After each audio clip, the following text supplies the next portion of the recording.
In 1941, a motley dressed group of Americans sailed across the Pacific. They looked innocent enough, trying to keep themselves occupied on the long voyage. Their documents said they were plantation owners, teachers, businessmen, even missionaries. Few who saw this ragtag group would have guessed that they would soon become one of the most famous military units in history.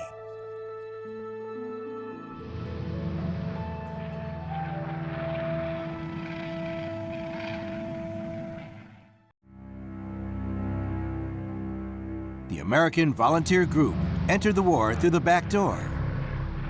Literally. By the time they arrived in Asia, Japan controlled all of China's ports.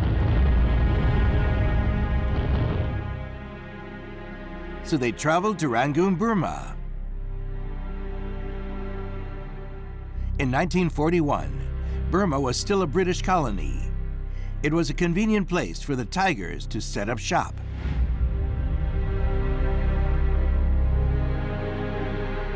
They arrived without fanfare. As a private air force skirting neutrality laws, they deliberately kept a low profile.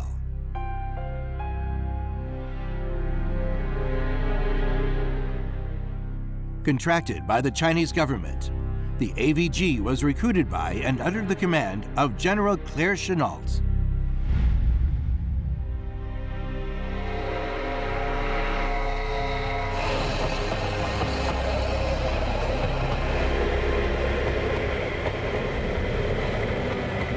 They initially moved inland and set up base deep inside Burma.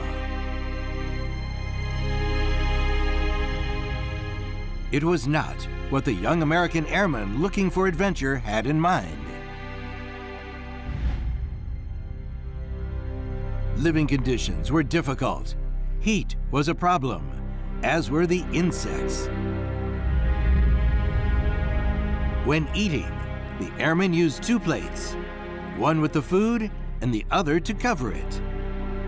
When sleeping, they had nets to protect them from mosquitoes, but they couldn't protect them from the rats that fell from the ceiling. Chennault had his own idea of how to run an air force. Being a clandestine unit, they had no uniforms. To build esprit de corps, he did away with unnecessary regulations. He even abolished saluting. Chennault valued results. He didn't care how they were achieved. But you know, Mitch, that's one of the reasons he got in trouble, because he didn't act like the formal military. His men wore what they wanted to wear. They said one time Tex Hill went up in an airplane in his underwear and cowboy boots.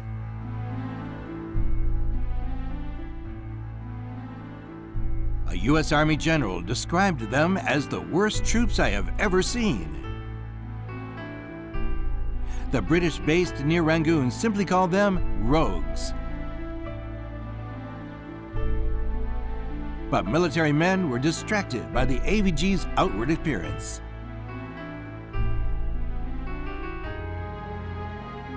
The lack of discipline had no effect on their courage.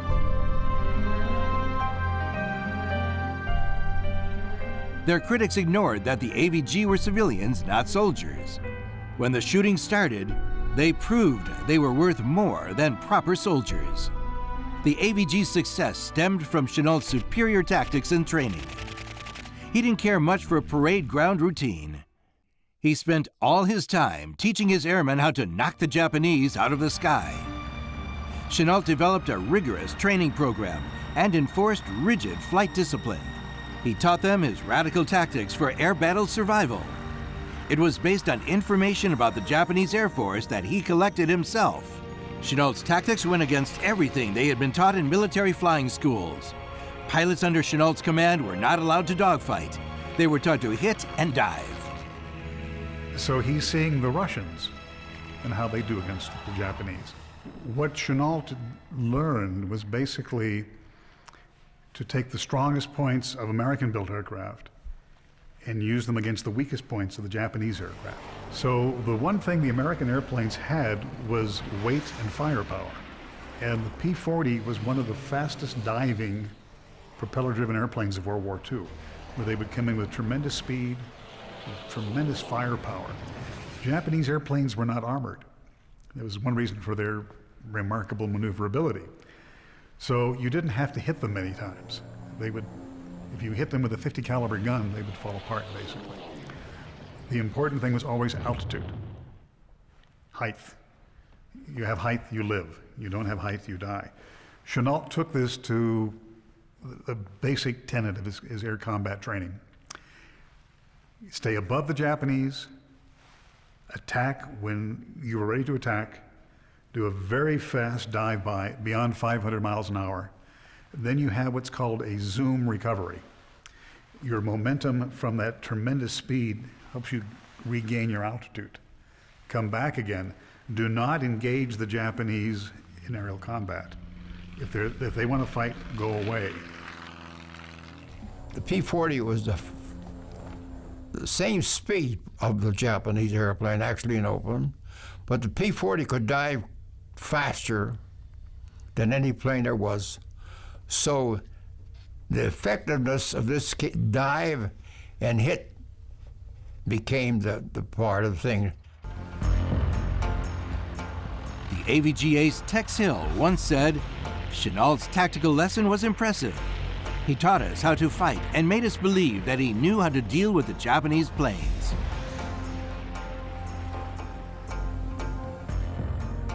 Contrary to conventional battle theory, Chennault taught his pilots to avoid engaging in dogfights, which the more maneuverable Japanese planes were sure to win.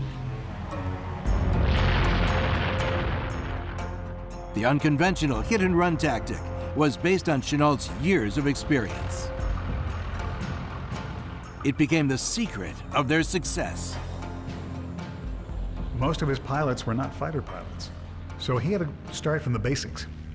They tend to land an airplane hard. So there were many crashes in training in Burma. Several pilots were killed in training accidents. You know, a little blood you give in training saves a lot of blood in combat. Once the fighting began, and once they actually had met the Japanese, thank God they listened to him, because he told them exactly right. Training under Chennault was rigorous, both on the ground and in the air. But after the training, Chennault was very easygoing as a standard Southern gentleman. He didn't care. They called him the old man, you know, not always to his face, but I think occasionally. And they said on the baseball field when he played baseball with them that, you know, he pitched and they would holler at him about pitching or umpiring or whatever he did, like they did anybody else on the team. But, you know, they never really made that special place. He treated them as equals, not as being their superiors. The tough-looking old man used to say that his office door was always open.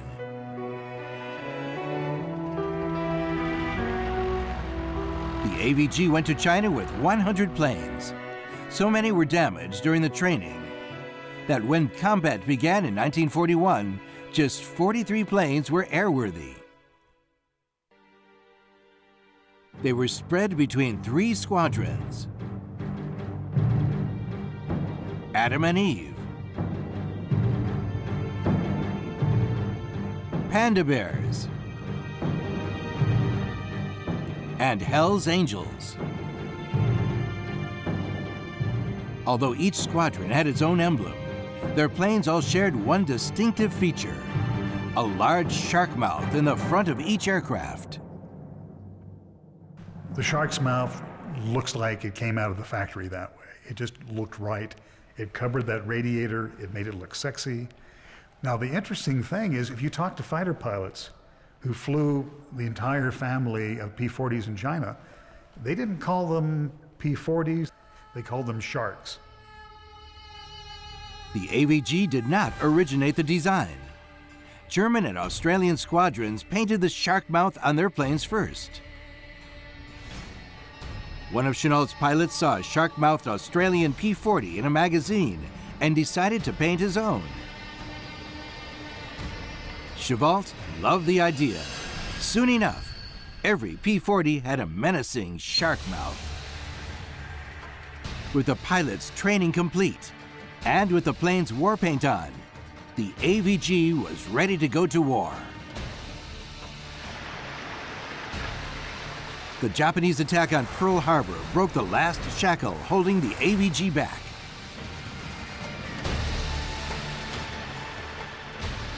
On December 7th, 1941, the Japanese attacked the U.S. Pacific Fleet's main base, Pearl Harbor.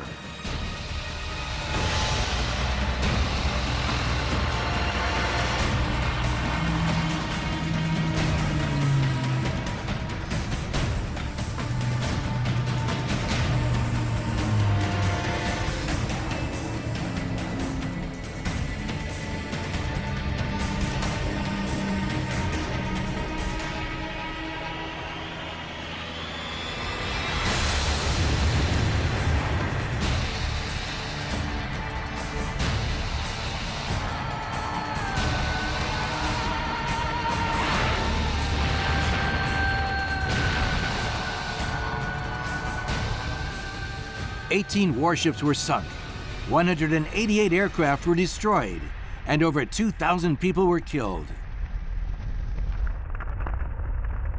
In a speech to the nation, President Roosevelt called it a date which will live in infamy. No matter how long it may take us to overcome this premeditated invasion, the American people in their righteous might will win through to absolute victory. The sneak attack on Pearl Harbor changed everything. Isolationist voices were silenced, and America went to war. While Roosevelt raged against the Japanese attack, the reaction of Chinese leader Chiang Kai-shek was decidedly different. He sang a Chinese opera aria to the whole staff. It was as if he was floating. Now America was in the war, no limits to Lend-Lease. And he said, you know, there'll be fighter planes, there'll be weapons, there'll be money. Even old leather-faced Chennault was reckoned to have cracked a smile at the news.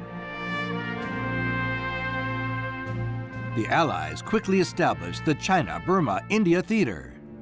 Chiang was named as Supreme Allied Commander in China.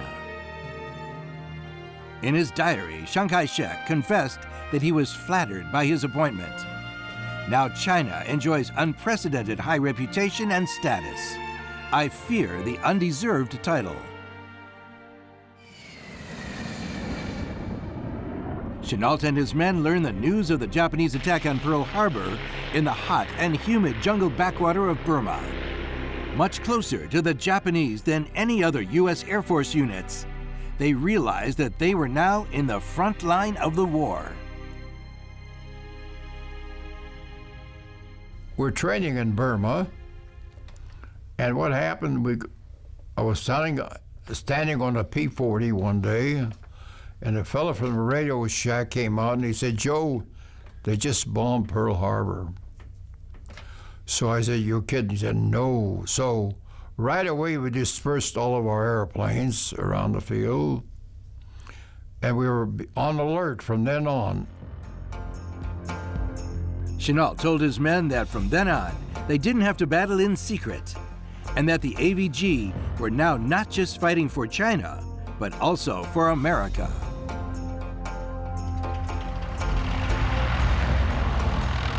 Chennault had to split his meager force. One squadron stayed to protect Rangoon. The other two squadrons moved to Kunming, China. The other two squadrons moved to Kunming, China on December 18th. So did Chennault's headquarters. It was pretty much of a mess. They'd been in war so long that a lot of the towns had been bombed out or bombed.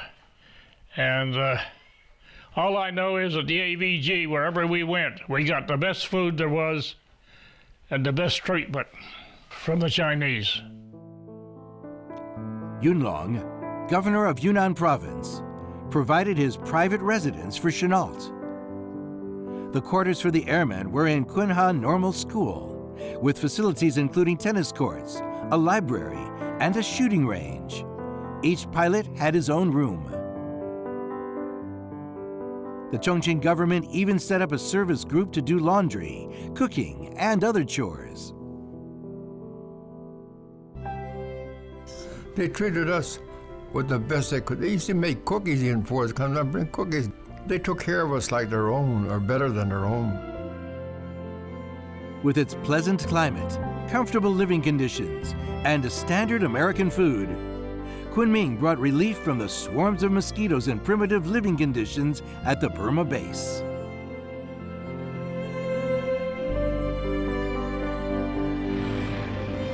The move to Kunming was not without mishap.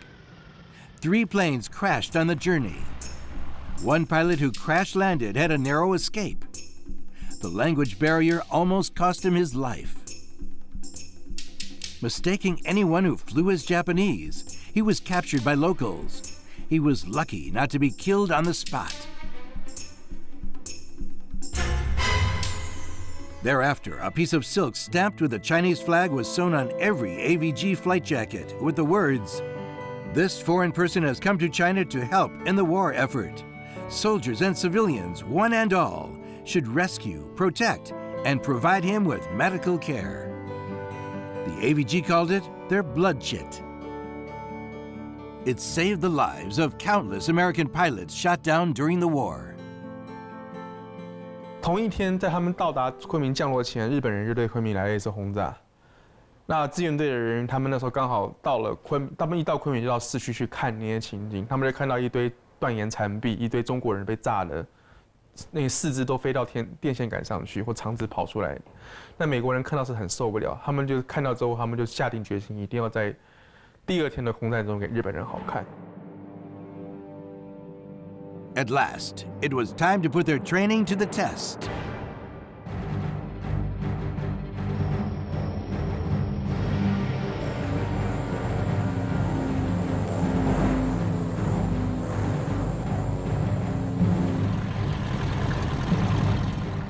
In the morning of December 20th, 10 Japanese bombers attacked Kunming.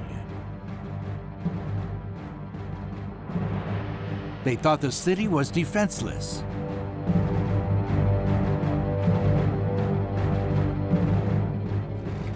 Chennault ordered 24 aircraft to take off.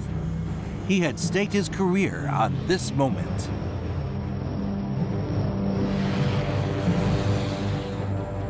Up till then, the Japanese had been invincible in the air.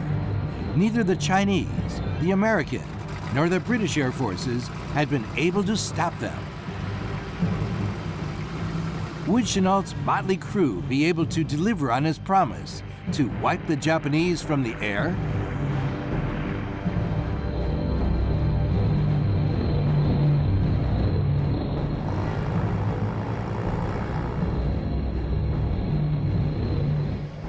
We got up to altitude. We knew that we were above the Japanese bombers.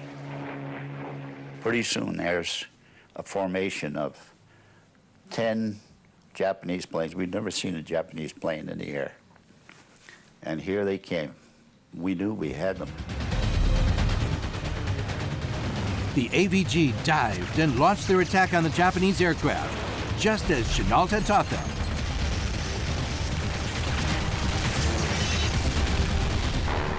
When I pressed the trigger, no guns. And I thought, oh, and I've used a lot of 4-letter words, but I pulled off immediately. I was so excited that I had turned it off and on so many times I left it off. Then I immediately turned it back on, of course, and got back in combat. And we just hit them from all directions. 6 Japanese were shot down. 3 were heavily damaged. Only 1 escaped. Just 1 AVG fighter was slightly damaged. Chennault got the result he promised, but he remained impassive when debriefing the returned pilots. He praised them for their success, but pointed out their weaknesses exposed during the battle. He exhorted them to do even better the next time. Chennault may not have been satisfied with the victory, but others were. Many local civilians watched the air battle in awe. It was the first time they had seen Japanese planes bested. People in Kunming were elated. Some carried Japanese wreckage in triumph. Others celebrated the victory in more conventional ways. They're happy, you know, they would wave at you, and you could see the difference, the smiles on their face, you know. 这大概是日本零式战斗机出现之后，首次中国空军在空中第一次击退日本的飞机，取得大胜。那昆明人民的士气就大振，因为他们觉得说，终于我们有人来保护我们了。所以志愿队在从那个时候开始，他们就被视为英雄看待。对昆明老百姓而言，这是个相当重大的一个战果，可以免除被轰炸。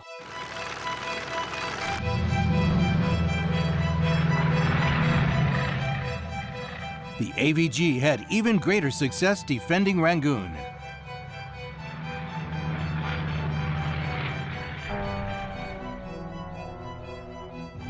From the end of 1941, the Japanese fiercely bombed Rangoon.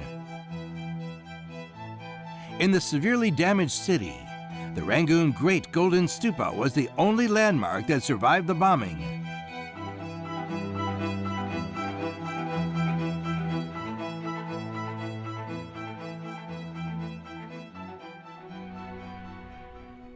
Covered in gold, the 1,000-year-old building was the oldest and most expensive stupa in the world. Perhaps because Burma and Japan are both Buddhist countries, merciful Japanese pilots allowed the building to survive. In wartime, it was the safest place in Rangoon. However, the Rangoon Great Golden Stupa couldn't protect the rest of the city.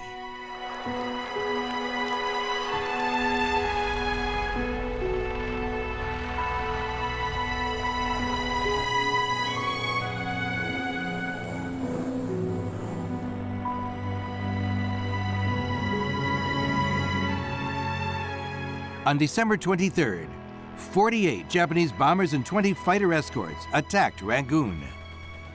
They were intercepted by the 3rd Squadron of the AVG.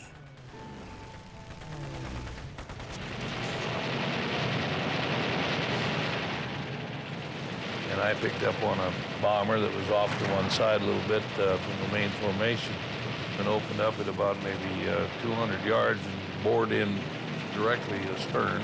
And saw flashes all over the place, and the next thing I know, the damn thing blew up in front of me, and I was blown up like a leaf.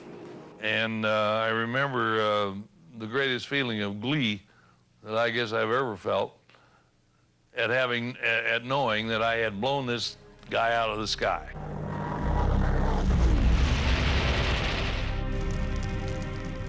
"12 Japanese aircraft were shot down. The AVG lost 2 planes and 2 pilots.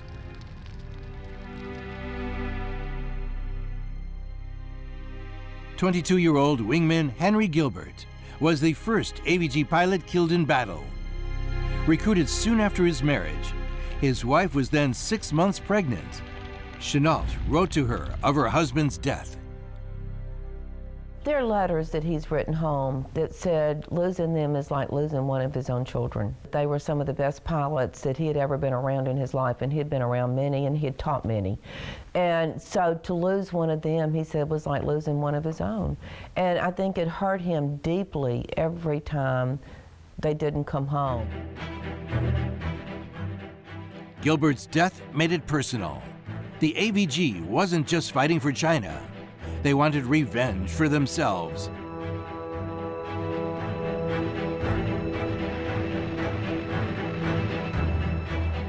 On December 25th, the Japanese sent a massive fleet to bomb Rangoon and to wipe out its air defenses. They were met by a combined force of 12 AGV P-40s and 16 RAF fighters. On Christmas Day, 1941, this was the big day. The Japanese said they're coming over with a lot of Christmas gifts for us. They came over with about 100 fighters and bombers. And on that day, we destroyed 25, I think, or 24 Japanese airplanes without a single loss.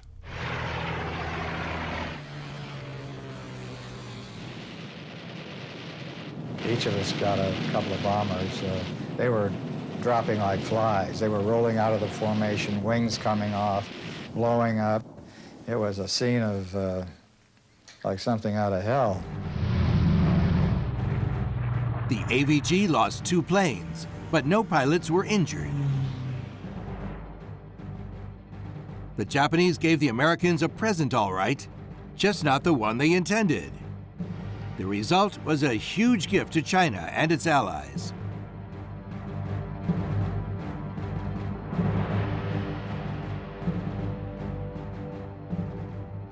They lost most of their pilots in that raid, you know. They said they lost the best 2 fighter pilots they had in that raid. But even victory costs. The AVG was rapidly running out of planes. Because of the scarcity of spare parts, there were at most 20 aircraft available for each combat. And props and tires, you just couldn't get. That's all. We tried to get them from the Philippines, you know, when the Philippines folded up, but then it was difficult to get them in there. The 20 serviceable AVG planes were severely outnumbered by over 300 Japanese aircraft. Critically, the AVG lost pilots as well as planes. Robert Sandrell, the flight leader of the 1st Squadron, was the first leader killed in action. Before he died, he had already got 5 planes. Each AVG squadron suffered casualties in the battle. The losses were crucial. Planes and pilots were irreplaceable.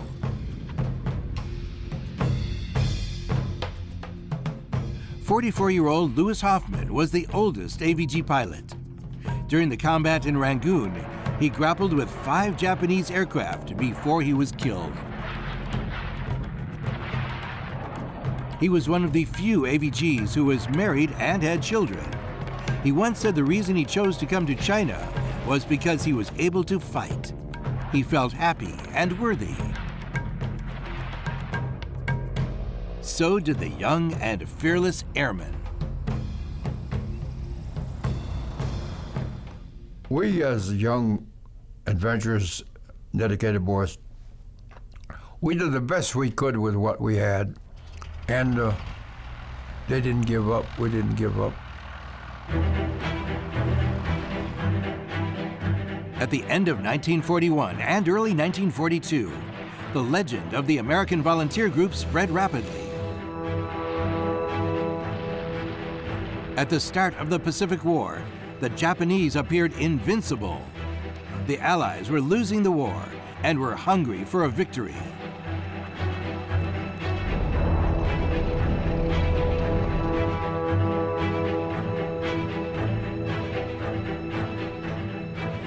That a small air unit won a series of battles surprised the whole world.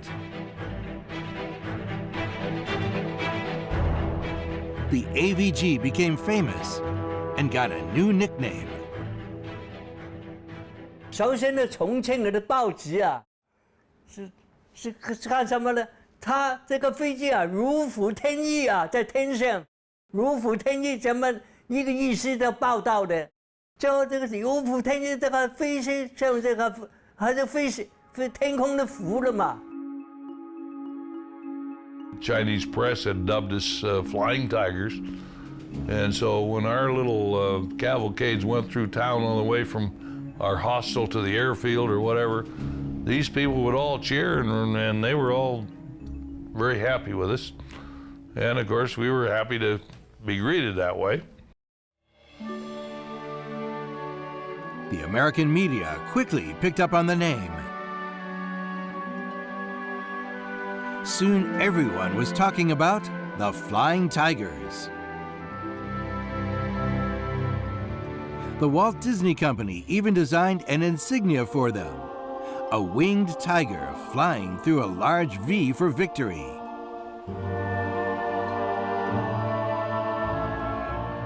In February 1942, Generalissimo and Madame Chang came to Kunming in person.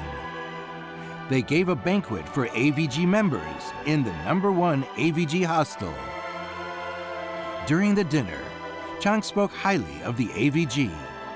With its record of 1 against 30 Japanese, the American Volunteer Group was the bravest air unit of all. Madame Chang called them her angels.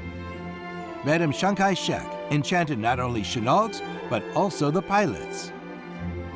In a letter home, John Donovan wrote, "She looked vivacious, attractive, energetic, with a much more striking personality than most any other woman I have ever seen.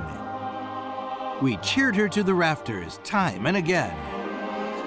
During the banquet, Madame Chang earned the respect and admiration of all.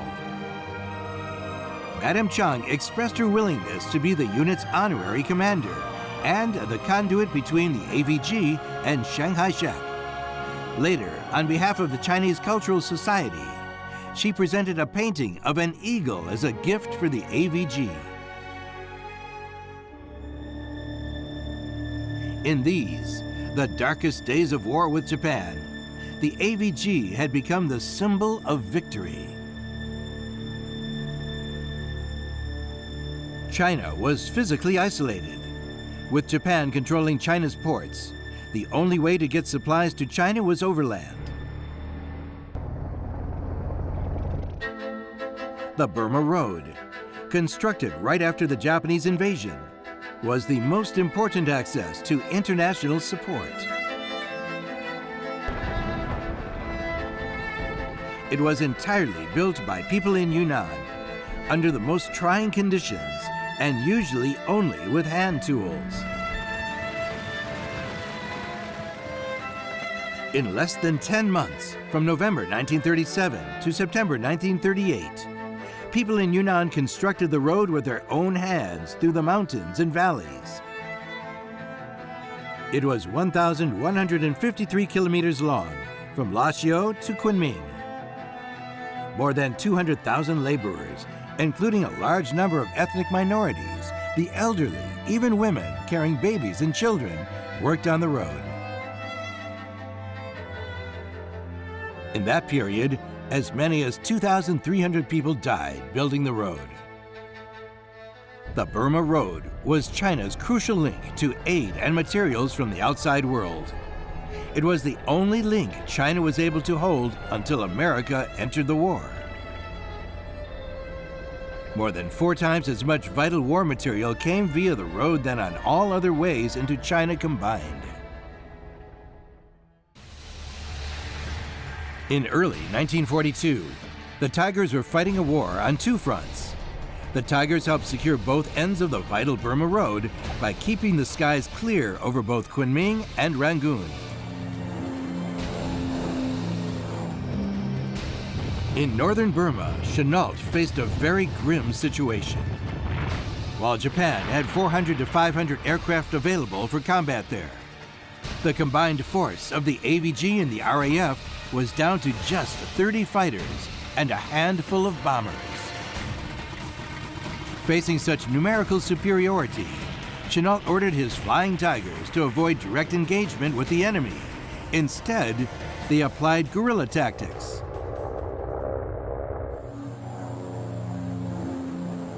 In late March, Chennault launched the Chiang Mai Raid.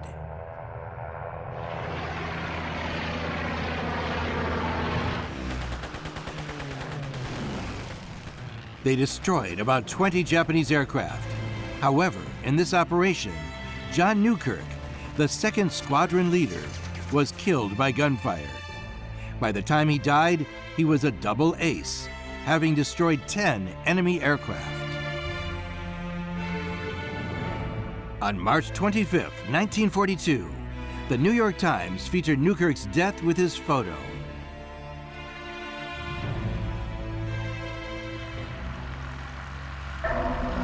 The Japanese were furious at Chennault's guerrilla tactics.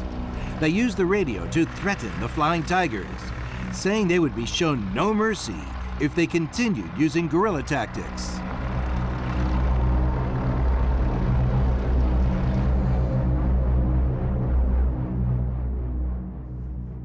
Baptized by fire over the Burma sky, the volunteers were no longer babies.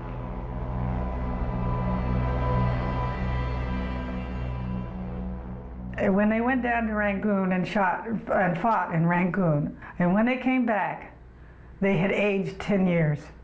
If I had seen that in a film, I wouldn't have believed it. I would have thought it was an exaggeration on the director's part. They were men when they came back. They just turned into men overnight.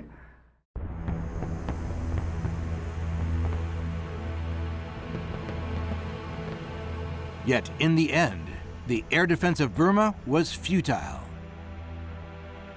Japan's infantry overwhelmed the Allied ground troops and forced Britain to abandon Burma. The Flying Tigers regrouped in China. They soon faced their biggest ever challenge. Ironically, it wasn't against planes, but against Japanese ground troops. The Battle of the Salween Gorge was a turning point in the war. The Salween, or Nu, River is the boundary between China and Burma. The steep river gorge is a natural moat protecting China's southwest flank.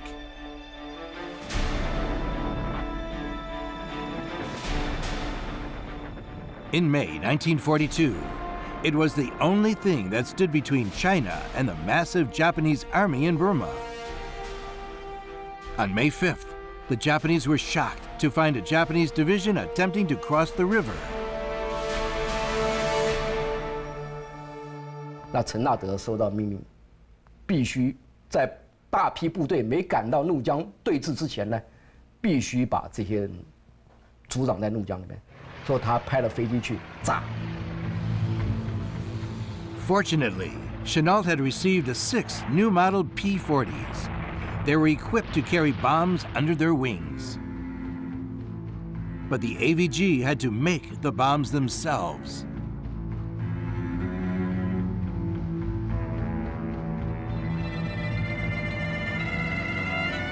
We were working on a gasoline bomb too, you know, fill the thing with gasoline and put some kind of a detonator on it. And we were trying to make anything we could to use, you know, to bomb them. We bombed them. We found these big old bombs, 500-pound bombs, and loaded them up and bombed them and strafed them. 那这场任务是还蛮成功的，就是说，如同计划的，他们制造了那个土石流，把日本人的坂口支队给淹了。淹了之后，然后霍克81A 再从空中下来扫射剩下的日军部队。他把那个山炸垮了以后，整个山瘫下来，因为他单行道，把山炸垮下来以后，把整个山路迷了以后扫射，日本人结果为了那边死伤惨重，最后还是没有堵挡在怒江那边，没办法再继续前进。After the 4-day battle, Chennault reported to Chiang that the only vehicles on the Burma Road were those fleeing back to Burma. And that saved southern China, saved us, saved India. I mean, it was an important place for combat. 所以我认为这个战斗从军心士气上来看，还是从实质上来看，都是有非常重大意义的。就他把中国的后方保护下来了。The exhausted pilots and their maverick commander, with their limited supplies, homemade bombs, and worn-out aircraft, performed a miracle. The motley crew may never have saluted, but they fought like tigers.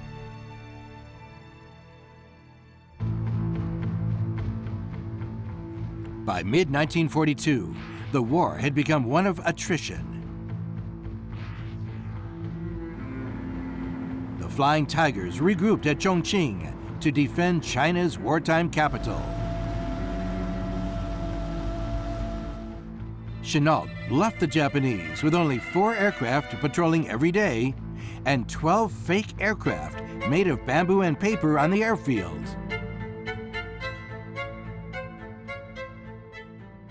They made these planes look like our airplanes, but actually they were false airplanes. The Japanese would come in, probably strafe them, and to find out there was nothing but paper and wood, you know.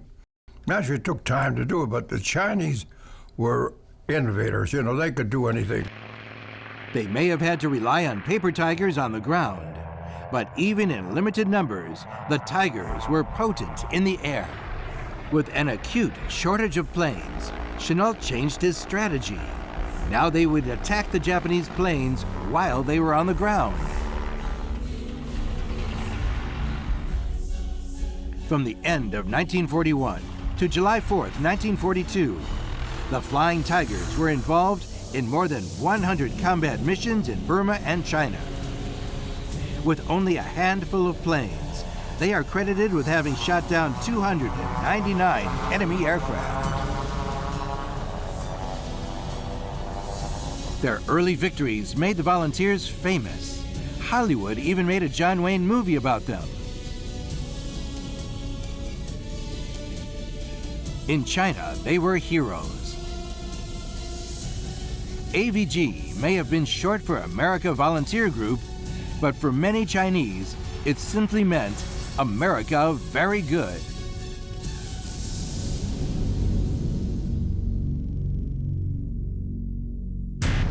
Part of the AVG's success was the result of an early warning system. Chennault called it his bamboo radar. It enabled the Tigers to get their planes in the air before Japanese bombers arrived. This gave the P-40s the vital height advantage they needed. The alarm signal was a large black paper ball rising to the top of the airfield flagpole.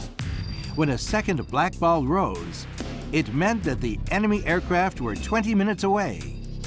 A third black ball meant there were 10 minutes left. Lying in wait at high altitude gave the AVG a tactical advantage. They could use their great diving speed to swoop down on the invaders. The Flying Tigers were the most successful unit in the war against Japan. Yet their very success hastened the unit's demise. The rumors get as far back as January and February that we were going to be, pulled back into the service. And nobody really knew for sure what was going to happen. We began amongst all of us to talk about possible induction. What's going to happen to us, Here we are, the American Volunteer Group. The American Army Air Force coveted the Flying Tigers' enviable combat record. And they coveted Chennault's ace pilots. With the American Air Force itself at last deploying in China, it didn't want any rival. The U.S. Army 23rd Fighter Group hoped to absorb the AVG. The U.S. military commanders hoped that the experienced Flying Tigers would rejoin the U.S. Air Force. It needed them. The pilots who would replace the American Volunteer Group pilots were trained fighter pilots. They had not, for the most part, there were a few exceptions, they had not seen aerial combat. A significant group, but they needed to learn. They had a high target to reach for. They had to prove themselves to the other pilots that they were good enough to be Flying Tigers. But old rivalries and ham-fisted negotiators sank the deal. 就是说，很多人就觉得心里不痛快。事实上，他们已经离开美国1年了，在中国也作战了7个月，吃不好喝不好，精神压力，他们需要休息。陈纳德说，如果当初他愿意给他们1个月的休息时间，那些人都会很高兴的回来中国继续参加战斗。Chennault's success made the American commanders uncomfortable.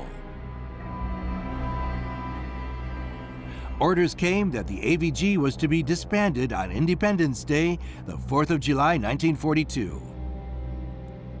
But they didn't go quietly. There was one more battle. The same day, 12 Japanese aircraft attempted to attack Hanyang Airfield. 4 Flying Tigers intercepted them.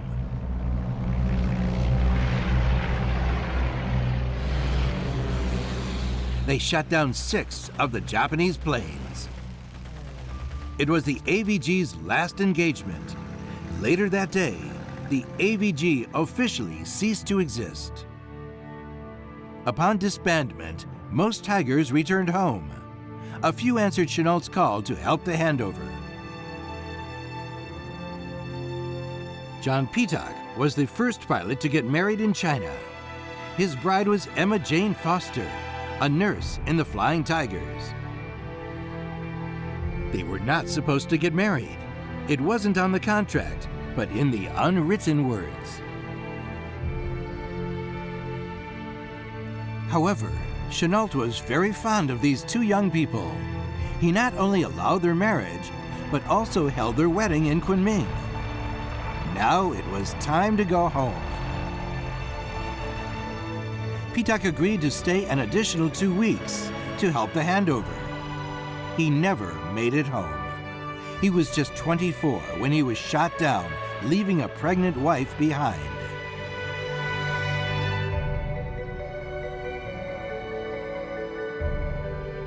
The AVG started with 99 pilots.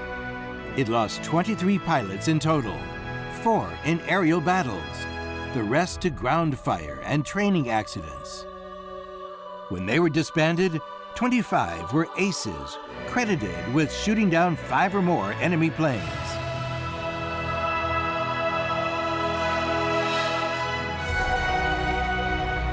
Generalissimo and Madame Chiang Kai-shek held a farewell party for the AVG members at which they expressed their gratitude.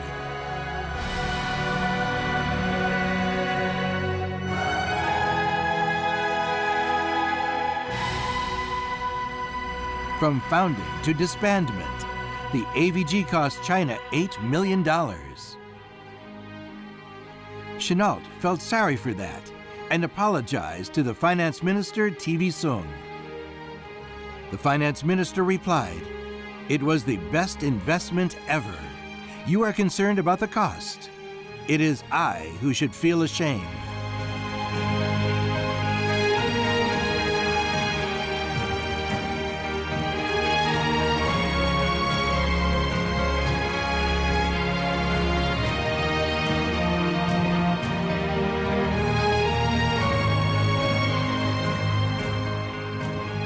Upon disbandment, most of the Tigers returned to the U.S., where they rejoined their former units. Some stayed in China, where, with the China National Aviation Corporation, they started another perilous mission, flying the notorious hump route over the Himalayas.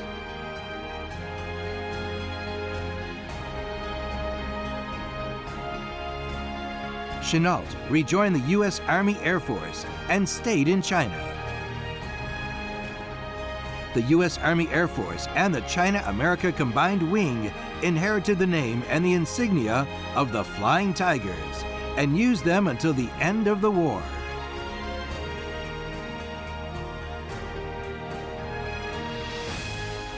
They would carry forward the glory of the Flying Tigers in China's sky.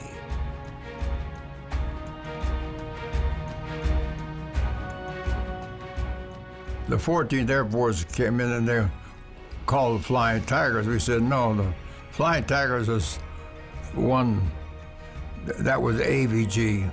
We're a separate group completely. We're civilians. We are not military, we are civilians. We're American Volunteer Group, and that's the difference of Flying Tigers.